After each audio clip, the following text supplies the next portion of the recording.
देखते हैं आज का जो टॉपिक होगा हिंदी साहित्य की शुरुआत से होगा। हिंदी के लिए बड़ा बेचैन थे आप लोग। मौसम बदल चुका है और फरवरी का महीना है। फरवरी के महीना में ही हर साल हिंदी स्टार्ट हो जाता है, समझ में आ रहा है ना। और बहुत जल्द फरवरी में स्टार्ट हो रहा है। ऑन रिकॉर्डेड वीडियोस बोल रहे हैं कि ये नवंबर लास्ट तक आपका अधिकतम नवंबर लास्ट तक हिंदी क्या हो जाएगा, पूरा हिंदी व्याकरण भी खत्म हो जाएगा और हिंदी किताब भी खत्म हो जाएगा। तो बाकी और भी जो बच्चे होंगे जो नहीं अभी पढ़ना स्टार्ट किए होंगे वो क्लास ज्वाइन कर सकते हैं माँ सरस्वती कोचिंग सेंटर।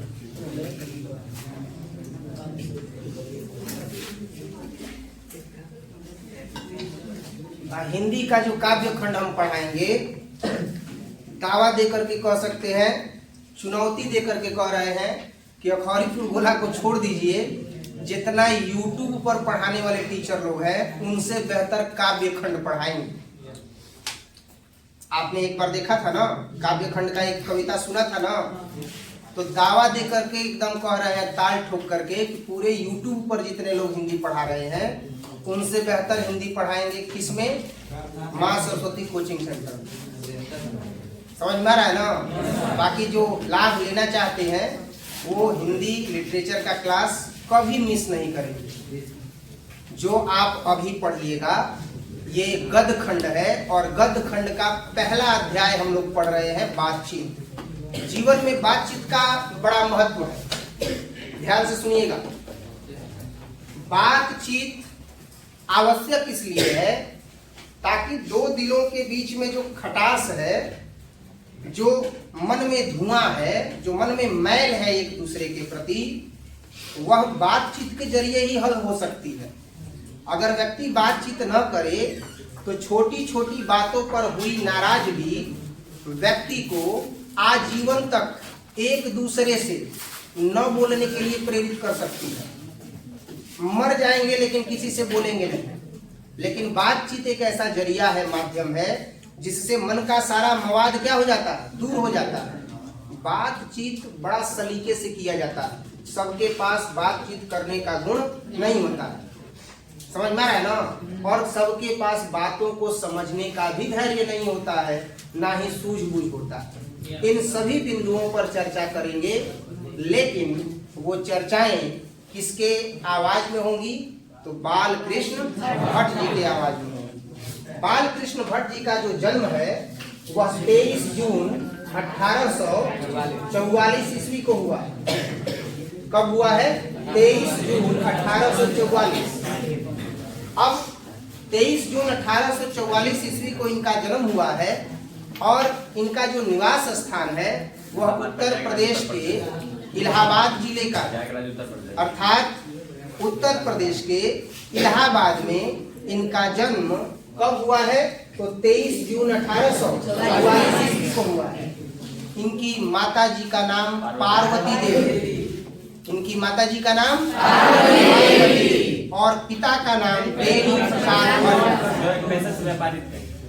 पिताजी का नाम बेनी प्रसाद भट्ट। जो इनके पिताजी थे वह पेशे से अर्थात बाई ऑक्यूपेशन, जो इनका जीवन शैली निर्धारित था, वह एक व्यापारी का था। किसका था? व्यापारी का था।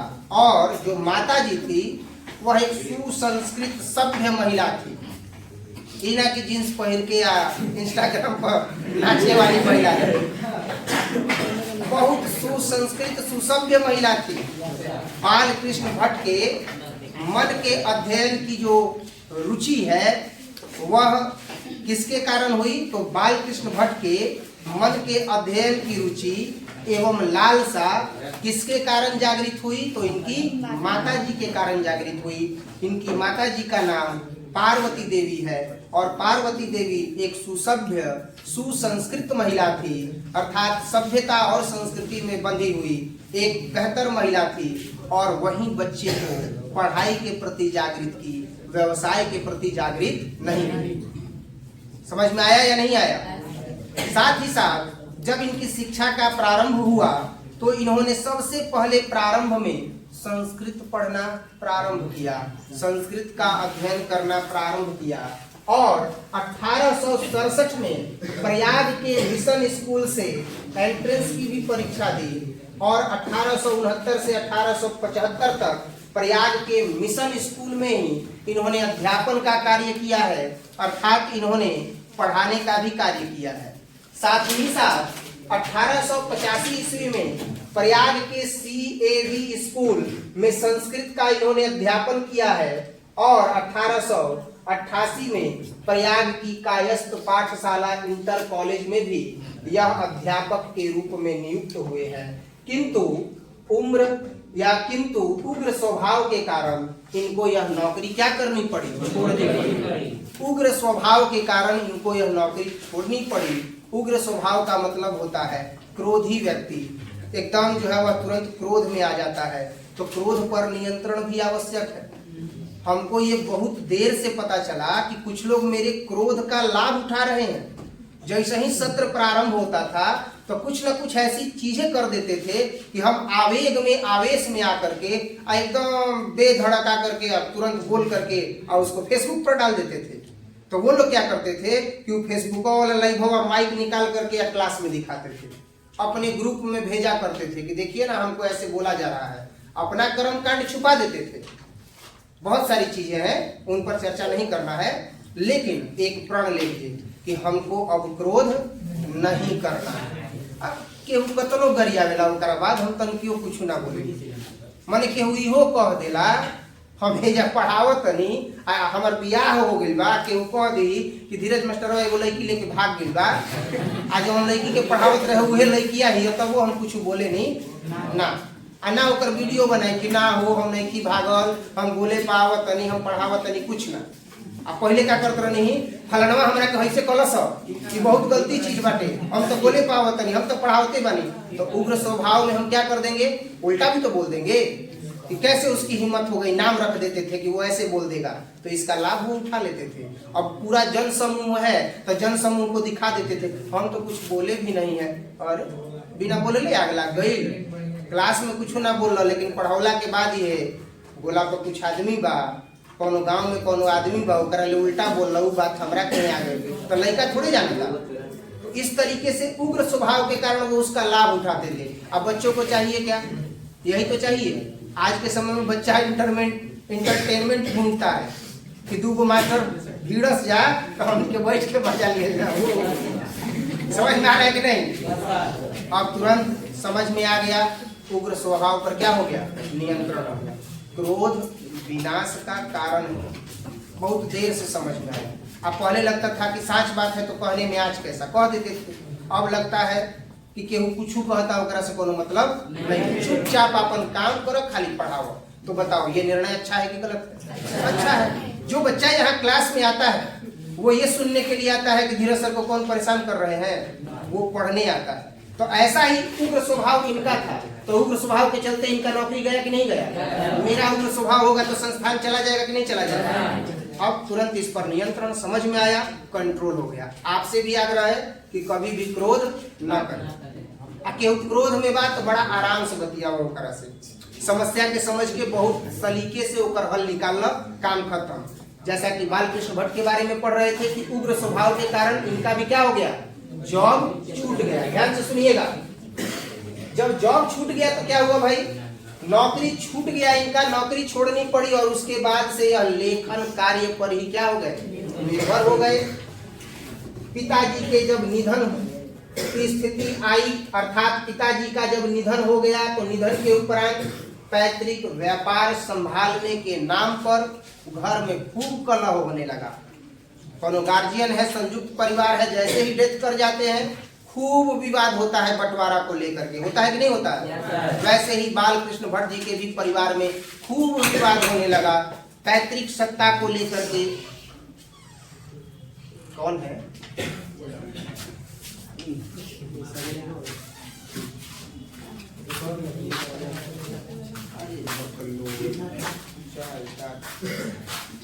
भाई 3 पाठ एक एगो चाहत रहे, भाई 4 पाठ, हाँ तो भाई 4 पाठ है, एकरो एगो चाहत रहे। ना कहीं एक एक वो कॉपी लेके आए थे बात दू लेके आर्ट्स क्लास के बच्चों के लिए, जो बच्चे आर्ट्स पढ़ रहे हैं उनके लिए आर्ट्स में चैप्टर ज्यादा है। जैसे आप अगर पॉलिटी पढ़िएगा तो पॉलिटी में तीसरा एक्सरसाइज है नियोजित विकास की राजनीति। तो आपको टॉपिक वाइज एक्सप्लेनेशन जो किया जा रहा है उसके लिए आपको यहाँ पर खूब बढ़िया से जो है वो नोट्स बना करके टाइप करवा करके और तैयार कर दिया गया है। आप इससे कर सकते हैं। ये तो दिया ही जाएगा जैसे तीसरे पाठ का है पॉलिटी में। इसके बाद आपको इस तीसरे पाठ का ऑब्जेक्टिव दिया जाएगा, लघु उत्तरीय, दीर्घ उत्तरीय, विगत परीक्षाओं में पूछे गए प्रश्नों का संग्रह और इसके बाद फिर टेस्ट होगा जैसे कि साइंस में होता है। तो ये केवल पॉलिटी में नहीं होगा, हिस्ट्री, जियोग्राफी, इकोनॉमिक्स सब विषय में होगा। अगर आर्ट्स बढ़िया से पढ़ना है और खूब सुंदर ऐसा ऐसा नोट्स चाहिए, नौसिखिया जैसा आर्ट्स नहीं पढ़ना है तो कृपया करके मां सरस्वती कोचिंग सेंटर में एडमिशन जरूर करवाएं। धन्यवाद। बाकी टॉपिक पर आते हैं तो हम देखते हैं कि पिताजी के मृत्यु के पश्चात क्या हो जाता है, गृह कलह की स्थिति उत्पन्न हो जाती है। भाइयों में जो है वह आपसी कलह हो जाता है। साथ ही साथ ऐसी स्थिति में यह पैतृक घर को छोड़ देते हैं और आंतरिक कलह से जूझते हुए, आर्थिक संकट से जूझते हुए यह हिम्मत से काम लेते हैं और साहित्य के प्रति समर्पित रहते हैं। इनके साहित्य के प्रति समर्पित रहने का लाभ यह मिलता है कि यह अनेकों जो है वह रचनाओं को रच देते हैं और हिंदी साहित्य में अजर अमर होने का कृत्य करते हैं। इन्होंने हिंदी साहित्य में जितनी भी रचनाएं रची हैं उसको देख करके भारतेंदु हरिश्चंद्र की प्रेरणा से इन्होंने हिंदी वर्धनी सभा प्रयाग की ओर से 1877 ईस्वी में हिंदी प्रदीप नामक मासिक पत्रिका का संपादन करना प्रारंभ कर दिया। इससे वे 33 वर्षों तक इसे चलाते रहे और इसमें नियमित रूप से सामाजिक, साहित्यिक, नैतिक, राजनीतिक विषयों पर भी यह निबंध लिखते रहे। 1881 ईस्वी में, ईस्वी याद रखिएगा कौन सा, 1881 ईस्वी में वेदों की युक्तिपूर्ण इन्होंने समीक्षा की, अर्थात जितने वेद लिखे गए हैं उसका इन्होंने समीक्षा किया, अवलोकन किया, खूब बढ़िया से जो है वह अन्वेषण किया और 1886 में लाला श्रीनिवास दास के संयोगिता स्वयंवर की कठोर आलोचना की। अक्सर जो आलोचक होता है वह आपके व्यक्तित्व में 4 चांद लगाने वाला होता है। आलोचक अगर आलोचना आपकी गुणवत्ता का कर रहा है तो, जैसे अगर कोई आलोचक ये कहता है कि धीरज सर फिजिक्स का न्यूमेरिकल नहीं बताते हैं तो ये अच्छा है, आलोचना करना चाहिए। अब धीरज सर को ये देखना है कि अगर आपको न्यूमेरिकल आता है तो ऐसा ऐसा न्यूमेरिकल बताएं कि वैसा न्यूमेरिकल कोई ना बताए। आलोचना समाप्त और व्यक्तित्व में निखार। आलोचक होना जरूरी है। किसी भी प्रकार की गुणवत्ता से परिपूर्ण कोई आलोचना करता है तो उस आलोचना को सुन करके अपनी गुणवत्ता में क्या कर लेना है, वृद्धि कर लेना है। लड़ना झगड़ना नहीं है, कुछ बोलना बोलना नहीं है। समझ में आ रहा है कि नहीं आ रहा है? आप न्यूमेरिकल पढ़ा रहे हैं, वीडियो नहीं डाल रहे हैं, आप कोई आलोचना कर दिया कि भाई वो न्यूमेरिकल नहीं बताते हैं, तो आप डालना क्या कर दीजिए, स्टार्ट कर दीजिए कि क्लास में तो पढ़ा ही रहे हैं, उसी का वीडियो शूट करके क्या कर देना है, डाल देना है। भाई जिसको इच्छा होगा वो आएगा, नहीं होगा नहीं आएगा, सिंपल सी बात है। अगर कोई ये कह देता है कि रसायन शास्त्र बढ़िया नहीं पढ़ाते हैं, हम घंटों घंटों खड़ा होकर वीडियो शूट करके रसायन शास्त्र का डाल देंगे बिना किताब लिए हुए, ताकि पता चले कि हाँ केमिस्ट्री अच्छा पढ़ाते हैं। अब जिसको देख करके प्रेरणा होगी कि पढ़ना है वो आएगा, नहीं प्रेरणा होगी वो नहीं आएगा। तो बताओ आलोचक अच्छा होता है कि बुरा? तो ये भी आलोचना की है। कई लोग इस बिंदु पर ये व्याख्या करना भूल जाते हैं, क्योंकि आलोचक का मतलब हो गया शिकायत करना। अगर हम हैं किसी बच्चे का शिकायत कर देंगे गार्जियन से कि इमरान जोन बार तो मन लगा के निखल पड़ 2 गो टेस्ट में आए लगा बढ़िया नंबर, तीसरा में आ गया 0, तो अब इमरान खिसिया गया एकरा के हम जाई पढ़े हम बड़े पहुंच गए शिकायत करे खातिर। आजकल का बच्चा ही ना है, पापा से डटवा देला हन मास्टर बड़न ये ढेर 2 गो में बढ़िया आई ना, एगो खतिया गेला रे हम ना आई तारा के पढ़ हम का कर भाई समस्या बाकी ना। अगर आलोचना कर भी दी, आलोचना मतलब शिकायत, अध्ययन से संबंधित शिकायत कर दी, आलोचना कर दी कि बच्चा का परफॉर्मेंस 0 है, तो बच्चे का दायित्व बनता है तुरंत वहीं पर बोलेगा सर थोड़ा सा ध्यान भटक गया था इस टेस्ट में, आपको अब ऐसा मौका नहीं देंगे कि गोला पर से सोनपा आना पड़ेगा कि मेरा नंबर कम था। आप आइएगा भी तो जिस दिन मेरा बढ़िया रिजल्ट आएगा फूल माला लेकर के आइएगा कि सम्मानित कीजिएगा, ऐसा दिन हम आपको एक दिन अवश्य देंगे। गलती कर रहे हैं, समझ में आ रहा है कि नहीं आ रहा है? कोई भी बच्चा है, सबकी बात कर रहे हैं। तो आलोचना जब होती है तो उस आलोचना को क्या करना चाहिए, सुन करके अपने अंदर निखार लाना चाहिए। तो संयोगिता स्वयंवर की इन्होंने कठोर आलोचना की। जीवन के अंतिम दिनों में हिंदी शब्दकोश के संपादन के लिए श्याम सुंदर दास जी द्वारा काशी आमंत्रित किए गए, किंतु अच्छा व्यवहार न होने पर यह अलग हो गए। यानी काशी गए तो, लेकिन इनके साथ अच्छा व्यवहार नहीं किया गया श्याम सुंदर दास जी द्वारा, तो यह वहां से क्या हो गए, अलग हो गए। इन्होंने अपने जीवन में जो समर्पित भाव से हिंदी साहित्य की रचनाएं की हैं, उससे हिंदी साहित्य पर काफी ज्यादा प्रभाव पड़ा है। इन्होंने उपन्यास लिखा है, रहस्य कथा, नूतन ब्रह्मचारी, 100 अजान 1 सुजान, ये बोर्ड परीक्षा में पूछता है। 100 अजान 1 सुजान किसकी रचना है? वही है ना, बोला जाए 100 अजान 1 सुजान क्या है? उपन्यास क्या है? गुप्त बैरी, रसातल यात्रा, उचित दक्षिणा, हमारी गद्दी, सद्भाव का अभाव, इन्होंने नाटक लिखा है। पद्मावती, कीर्तार्जुनीय, वेड़ी संघार, शिशुपाल वध, नल दमयंती या दमयंती स्वयंवर, शिक्षा दान, इनका लिखा हुआ नाटक है। चंद्रसेन, सीता वनवास, सीता वनवास की राम वनवास, लेकिन इन्होंने नाटक लिखा है क्या, सीता वनवास, पतित पंचम और मेघनाथ वध, कट्टर सूम की एक नकल, बृहल्ला, इंग्लैंडेश्वरी और भारत जननी, भारतवर्ष और कली, 2 दूरदेशी, एक रोगी और एक वैर, किसकी रचना है? रेल का विकट खेल किसकी रचना है? साथ ही साथ बाल विवाह किसकी रचना है? और बाल कृष्ण भट्ट की जो ये रचनाएं हैं वह नाटक है।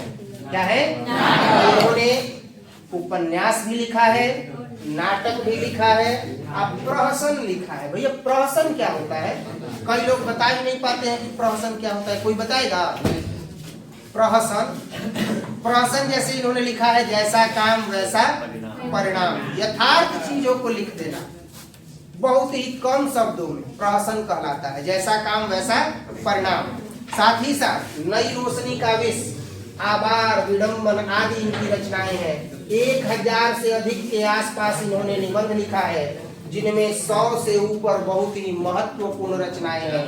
भट्ट निबंधमाला नाम से 2 खंडों में एक संग्रहित जो है वह एक संग्रह जो है वह प्रकाशित हो गया है। अब इसके बाद इतना सारा चीज हम जान गए कि भाई जीवन में बाल कृष्ण भट्ट जी ने इतने सारे कार्य किए। इन्होंने उपन्यास लिखा, इन्होंने जो है वह नाटक लिखा, इन्होंने प्रहसन लिखा, इन्होंने 1000 से अधिक निबंध लिखा, और इतना सब करने के बाद हिंदी साहित्य को अपना जीवन समर्पित करने के बाद 20 जुलाई 1914 ईस्वी को ऐसा महान व्यक्तित्व सदैव के लिए दिवंगत हो गए, अर्थात ईश्वर को प्यारे हो गए। तिथि था 20 जुलाई 1914। हिंदी साहित्य की सबसे बड़ी गलती यह है पढ़ाने वालों की कि जैसे ही जन्म का तिथि बताते हैं वैसे ही उनका मृत्यु बता देते हैं। ये तरीका गलत है। जन्म का तिथि बताने के बाद, जन्म स्थान बताने के बाद, माता पिता का नाम बताने के बाद, आजीवन उन्होंने कौन कौन सा कार्य किया, सारा व्याख्या करने के बाद मृत्यु अंतिम में बताया जाता है। अगर ऐसा किया गया है तो अध्यापक सही से पढ़ाए हैं। आज जन्म के बाद तुरंत मृत्यु बता दिए तो हेजे जन्म करैला हेजे मुआ देला त बीच में व्याख्या का कर करके बड़ा क्लियर बात है। केवड़ा बेकार होता है ना, केवड़ा बेकार होता है, मठवा बेकार हो जाता है तो फेंक दिया जाता है। जब जन्मते मुआ देहल सोच के देखा, जब वो गलती करता नहीं जैसे ही केहू जन्म ले लस मर गई तो बीच की अब व्याख्या क्या करता, कहानी खत्म होके दफनाओ, मुआ दो, जरा दो, काम खत्म। गलत तरीका है, ऐसे नहीं पढ़ाना चाहिए। जन्म बता दिए तो उसके बाद सारा व्याख्या, अंत में बताइए कि 20 जुलाई 1914 को क्या हो गया। ठीक है, अब इनका हम लोग जो है लेखक परिचय में ये पूरा जितना चीज समग्र कार्य समर्पित रहते हुए हिंदी साहित्य को किए हैं उसके बारे में जानेंगे, पढ़ेंगे। बालकृष्ण भट्ट जो है वह आधुनिक हिंदी गद्य के आदि निर्माताओं और उन्नायक मतलब अति उत्कृष्ट रचनाकारों में से एक है। भारतेंदु युग मतलब एक ऐसे लेखक जिनका युग चला था, उनकी रचनाएं जो है काफी प्रसिद्ध हो जाती हैं। जैसे अरिजीत सिंह का युग चला था, केहू कतनो बड़ गायक हो जाओ, अरिजीत सिंह एक मेरी गा दिहन तो सब उनकर मुरीद हो जाएंगे। समझ में आ रहा है कि नहीं आ रहा है? तो अरिजीत सिंह जैसे उनका एक काल चला था, वैसे ही हिंदी साहित्य में आधुनिक समय में किसका काल चला था? अब ध्यान दीजिएगा, पीछे सुनिए। भारतेंदु युग के यह प्रमुख रचनाकारों में से, प्रमुख साहित्यकारों में से एक है।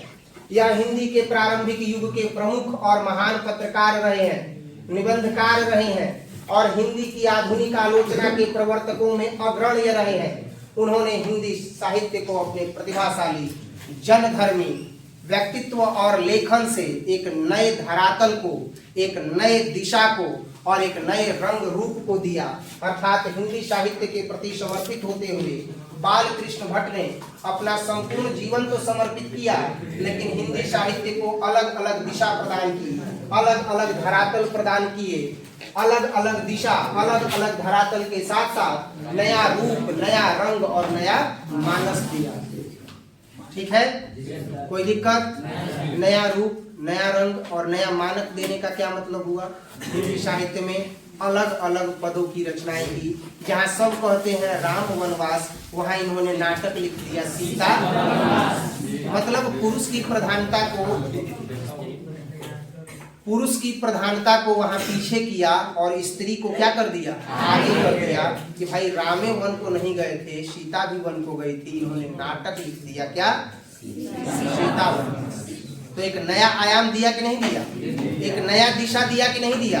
एक नया रूप रंग दिया हिंदी साहित्य को कि नहीं दिया? समझ में आया? अब ध्यान से सुनिएगा। निश्चय ही इस प्रकार के महत्तर युगांतकारी कार्य में वे एकांकी नहीं थे, अकेले नहीं थे ऐसा करने वाले, और भी लोग थे। लेकिन स्वयं भारतेंदु हरिश्चंद्र, प्रताप नारायण मिश्र, प्रेमघन राधाचरण गोस्वामी जैसे अनेक महान साहित्यकार उनके साथ थे। किंतु यह एक सर्वसम्मत स्थापित मान्यता है कि अपने युग के सर्वाधिक सक्रिय, मुखर और प्रदीर्घ समय तक सुदृढ़ निष्ठा के साथ तेजस्वी लेखन द्वारा साहित्य सेवा करते रहने वाले समर्पित साहित्यकार केवल और केवल बालकृष्ण भट्ट थे। सबसे ज्यादा समर्पण देने वाले हिंदी साहित्य के प्रति कोई और नहीं, केवल और केवल बालकृष्ण भट्ट। भारतेंदु युग के 2-3 प्रमुख साहित्यकारों में एक, जिनके अनवरत लेखन में भारतेंदु युग का रचनात्मक युग व्यक्तित्व निर्मित हुआ तथा आगे के द्विवेदी युग का मूलाधार निर्मित हो सका। साहित्य केवल कल्पना, विलास और मनोरंजन की वस्तु नहीं है। बहुत सारे लोग केवल यह समझते हैं कि साहित्य जो है वह केवल मनोरंजन की वस्तु है। काव्य खंड पढ़ रहे हैं, गीत आ गया तो मजा ले लिए, आनंद ले लिए, पद का लय में गा दिए शिक्षक, हम आनंद उठा लिए, बस यही विषय है ना। साहित्य जो है कभी भी मनोरंजन की वस्तु नहीं रही है, अपितु जो साहित्य है वह जन समूह के चित्त के विकास का वाहक है। चित्त मतलब चरित्र होता है। ध्यान से सुनिएगा, जो साहित्य होता है, चाहे वह हिंदी साहित्य हो, चाहे वह अंग्रेजी साहित्य हो, हिंदी साहित्य हो चाहे अंग्रेजी साहित्य हो, वह जन समूह के, बहुत बड़े जन समूह के चित्त का क्या होता है? विकास का वाहक होता है, संवाहक होता है। मतलब बहुत बड़ा आबादी है, 20 लाख की आबादी है, हिंदी साहित्य पढ़ लिए तो उनके चित्त में परिवर्तन आ जाएगा, चरित्र में परिवर्तन आ जाएगा, विचार में परिवर्तन आ जाएगा। लेकिन आएगा कैसे? जब बच्चा के दिमाग में बैठा है कि साहित्य कुछ होता ही नहीं है, हिंदी विषय है, अंग्रेजी विषय है। ये बकलोल हिंदी अंग्रेजी भाषा, भाषा किसी का भी मजबूत होता है व्याकरण से, और जिसका व्याकरण मजबूत होगा वो 4 घंटा बोलेगा तो पुल्लिंग वाले वाक्य को स्त्रीलिंग नहीं बोलेगा। ये बात हम कई बार कहते हैं। अगर इंग्लिश ग्रामर जिसका सही होगा, स्पोकन उसका क्या होगा, सही होगा, और जिसका इंग्लिश ग्रामर ही सही नहीं है उसका स्पोकन नहीं सही है। तो ये बच्चों के मन में गलत बैठा दिया जाता है कि how can a teacher handle all subject. I said if a student can handle all subject only for 1 year, then teacher may succeed to control over all subject while they are depending on the economical worries during the teaching. अगर teaching से ही उनका सारा economical worry खत्म हो रहा है तो वो सारे विषय पर कंट्रोल कर सकते हैं। जरूरी नहीं है कि अगर एक विद्यार्थी साल भर पढ़ना है तो सारा विषय पर कंट्रोल करके 96% ला सकता है, उसका इतना इंटेलिजेंस लेवल है। तो एक जो टीचर है वो भी ला सकते हैं, यद्यपि उनको यह पता हो कि हाँ उनका सारा आर्थिक डिपेंडेंसी किस पर है, अध्यापन पर ही है। जब उनको झटका लग जाएगा कि हिंदी के लिए दूसरा टीचर लेकर के आए और गलत चीज कर दी, समझ में आ रहा है कि नहीं आ रहा है, संस्थान को आगे बढ़ाने का उद्देश्य न लेकर के आए बल्कि संस्थान को डैमेज करने लगे, तब जरूरत हो जाता है कि हाँ हर जगह क्या कर लीजिए, गुणवत्ता से परिपूर्ण हो जाइए। ग्रेजुएशन किए ही हैं, एमए कर लीजिए हिंदी से, ग्रेजुएशन किए ही हैं, एमए कर लीजिए इंग्लिश से, डुअल लिटरेचर से मास्टर का डिग्री ले लीजिए, 2-2 साल तो लगेगा, क्या दिक्कत है। समझ में आ रहा है कि नहीं आ रहा है। डिग्री लेकर के ऐसा ही कंट्रोल होना चाहिए जैसा अभी हम पढ़ा रहे हैं, और जो जो गुणवत्ता बता रहे हैं ऐसा ही होना चाहिए। समझ में आ रहा है कि नहीं आ रहा है।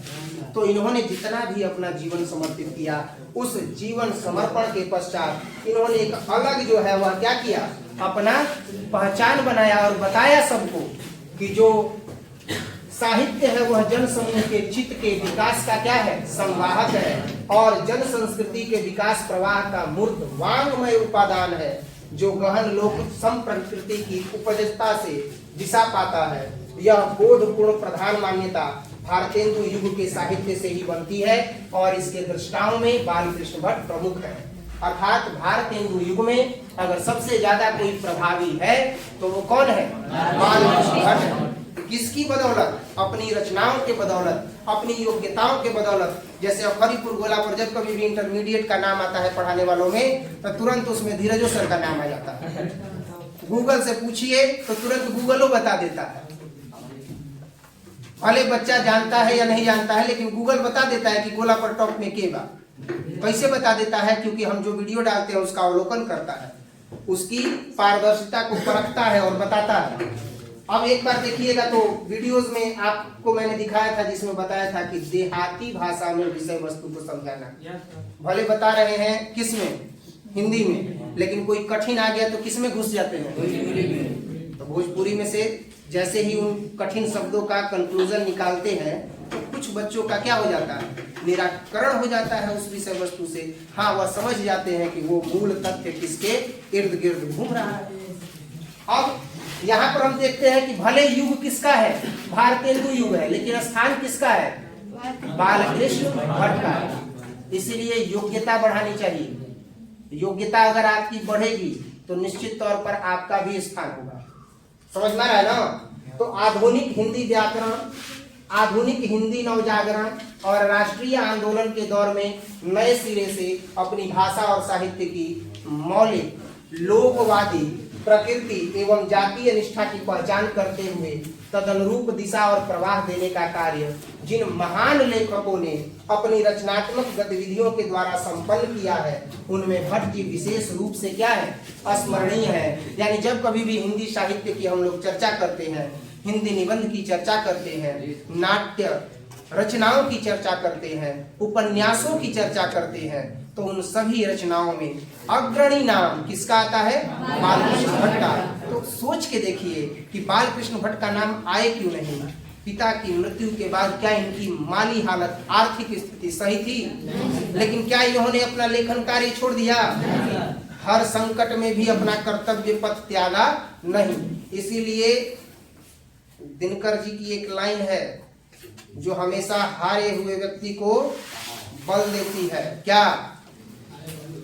और वह लाइन क्या है? तो लाइन है, ध्यान से सुनना, लाइन है कि सच है विपत्ति जब आती है, कायर को ही दहलाती है, सूरमा नहीं विचलित होते, धीरज धीर नहीं खोते, कांटों में राह बनाते हैं, पल पल आगे बढ़ते जाते हैं। सुना है, सच है, सच है क्या कि मानव जब जोर लगाता है पत्थर पानी बन जाता है, पत्थर पानी। मानव जब जोर लगाएगा पत्थर को भी क्या बनना पड़ेगा? पानी बनना पड़ेगा, ये निश्चित है। समझ में आ रहा है ना? क्लास आज यहीं पर, इसके आगे हम लोग हिंदी में देखेंगे।